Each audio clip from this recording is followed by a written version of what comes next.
नमस्कार दोस्तों, मैं आपके साथ तारिक और आप देख रहे हैं अंतर्राष्ट्रीय जन अधिकार मीडिया। तो जैसा कि आप सबको पता है कि हमारा जो चैनल है वो ठगी के विरोध में उस मुहिम चल रही है हमारे यहाँ। और एक से एक नए नए तरीके ठगी के लोग ऑनलाइन ठगी करते हैं।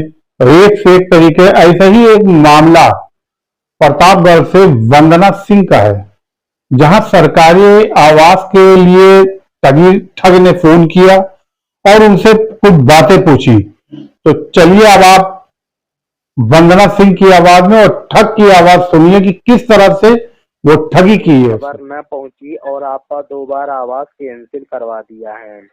पर ये ये आवास चीज आपके यहाँ ग्राम प्रधान ने कैंसिल करवाया हो, या आपके गांव में कोई आप लोगों से जलने वाला व्यक्ति रहता हो, या उसने कॉलोनी आपकी कैंसिल करवा दिया है। जी वंदना जी, पहले क्या होता था, पहले जो कॉलोनी आवास का पैसा गरीब लोगों को मिलता था, वो पैसा ग्राम प्रधान के माध्यम से पहले आवास आता था लोहिया ग्राम 1,20,000 रुपए का। जी जी आपके गांव में भी आवास मिला होगा, जो लोहिया ग्राम आवास आता है वो 1,20,000 रुपए का आता था। तो जब गरीब लोगों के माध्यम से 1,20,000 रुपए का गरीब लोगों को आवास मिलता था, तो प्रधान लोग क्या करते थे, 1,20,000 रुपए में से 10-20,000 रुपए ग्राम प्रधान मिलकर खा जाते थे। जी तो जी 1,20,000 रुपए में से 10,000 ग्राम प्रधान ले लेता है, 10,000 रुपए सेक्रेटरी ले लेता था, गरीब लोगों तक पैसा पहुंचता था 1,10,000। बाकी का पैसा प्रधान सेक्रेटरी मिलकर खा जाते हैं। आपके गांव में भी आवास मिला होगा, किसी को 1,20,000 रुपए, किसी को 1,10,000 रुपए, और जो जानकार व्यक्ति नहीं होता उनका आवास भी कैंसिल करवा देते हैं। जब जी प्रधान लोग गरीब लोगों को पूरा पैसा नहीं देते थे, और जो गरीब व्यक्ति होते थे किसी दूसरे से 10-15-20,000 रुपए लेकर उनका आवास कैंसिल करवा के किसी दूसरे के नाम पर पैसा ट्रांसफर कर देते थे। तो जी भारत सरकार नरेंद्र मोदी जी के पास जब ऐसी से बहुत सारी कंप्लेनें पहुंची हैं, तो भारत सरकार नरेंद्र मोदी जी ने ये नियम लागू कर दिया है कि जो कॉलोनी का पैसा गरीब लोगों के अकाउंट पर भेजा जाएगा, ये आवास का पैसा कोई ग्राम प्रधान और सेक्रेटरी के माध्यम से नहीं, डायरेक्टली ऑनलाइन आवास का पैसा गरीब लोगों को मेन अकाउंट पर पैसा ट्रांसफर किया जाएगा। और जी भारत सरकार जो भी आवास देगी कोई ग्राम प्रधान के माध्यम से नहीं देगी। और जो पहले लोहिया आवास आता था 1,20,000 रुपए का, लेकिन वो आवास आप बंद करके जो आप पैसा दिया जाएगा वो पैसा आप लोगों को 3,20,000 रुपए मिलेगा। जी तो बेटा देखिए, पहले जो आवास आते थे ग्राम प्रधान के माध्यम से, लेकिन अब ग्राम प्रधान ने जो पैसा नहीं देते थे गरीब लोगों को, तो भारत जी सरकार ऑनलाइन आवास भेजने का आदेश कर दिया है। क्योंकि पहले जो आवास आता था वो लखनऊ से प्रधान के पास जाता था, एक पास गरीब लोगों को पैसा मिलता था। लेकिन अब ऐसा होना बंद कर दिया गया है, क्योंकि लखनऊ से आवास भेजा जाएगा वो आवास आप लोगों के खाते पर डायरेक्टली भेजा जाएगा। तो जी बहन जी, आपका आवास लखनऊ से आ गया है, पास होकर आखिरी बार आया है। जो आवास आया है आपका 3,20,000 रुपए आया है।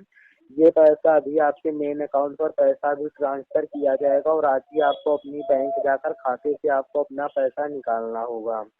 कल की जी डेट पर हमारे 11 अधिकारी की टीम आपके घर पर आएगी, जो आपके घर मकान का सर्वे किया जाएगा और आप जी लोगों को सरकारी नक्शा दिया जाएगा। उसी नक्शे के हिसाब से आपको अपना आवास कंप्लीट करवाना है। जी लेकिन वंदना जी, आप इतना याद रखेंगी, आवास कॉलोनी का पैसा आपको दिया जा रहा है, इस पैसे जी से केवल आप अपना घर मकान ही बनवाएंगी, कहीं गलत जगह पैसा खर्च नहीं करेंगी।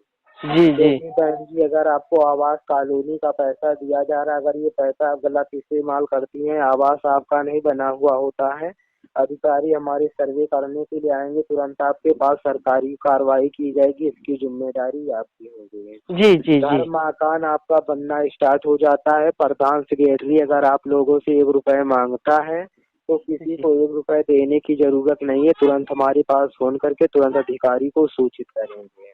जी जी लेकिन जी वंदना जी, आप इतना याद रखेंगे, अभी आपको बैंक जाकर खाते से पैसा निकालना है।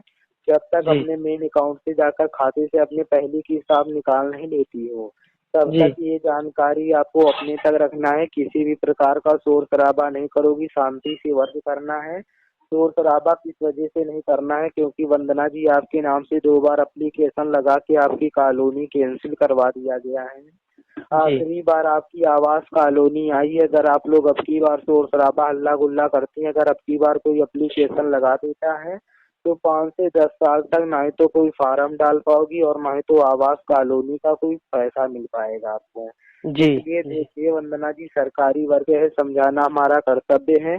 समझदारी से अगर कार्य करोगी पैसा आपको मिलेगा, गलती करोगी नुकसान आपका होगा, आया हुआ पैसा आपका चला जाएगा। बाद में हमसे ये नहीं कह सकती कि आपने बताया नहीं था।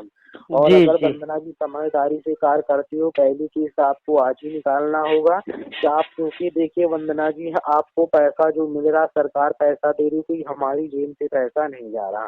घर मकान आपका बन जाएगा, नाम आप हमारा नाम लोगे कि भैया ने हमारा काम करवाया था, समझ पा रहे हैं। तो जी वंदना जी जी को समझदारी से अपना वर्क करना है।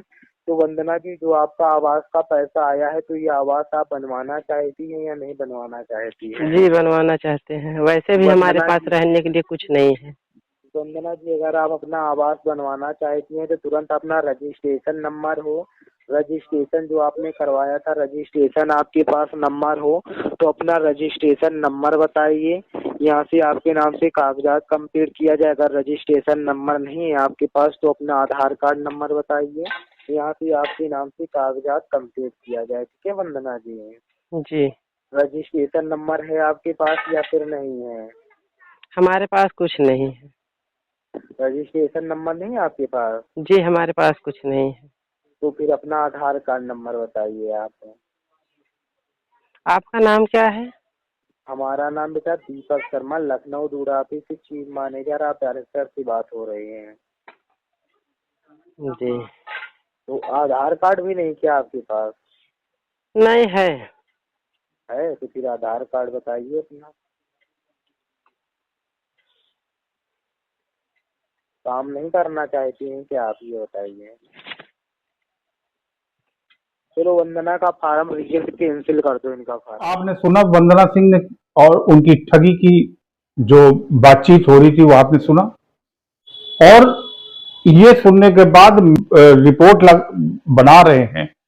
ये इसका मकसद सिर्फ आपको बचाना है, आप ताकि ठगी से बचें। लोग नए नए तरीके इस्तेमाल करते हैं, लोग नए नए ठग आते हैं, नई नई चीजें, आपसे जुड़ी हुई चीजें वो ठगी में इस्तेमाल करते हैं और जिसमें आप लोग बेवकूफ बन जाते हैं। तो इसीलिए मेरा मकसद ये है कि आप तक बात जाए ताकि आप ठगी का शिकार न बने और ऐसे लोगों से दूर रहें।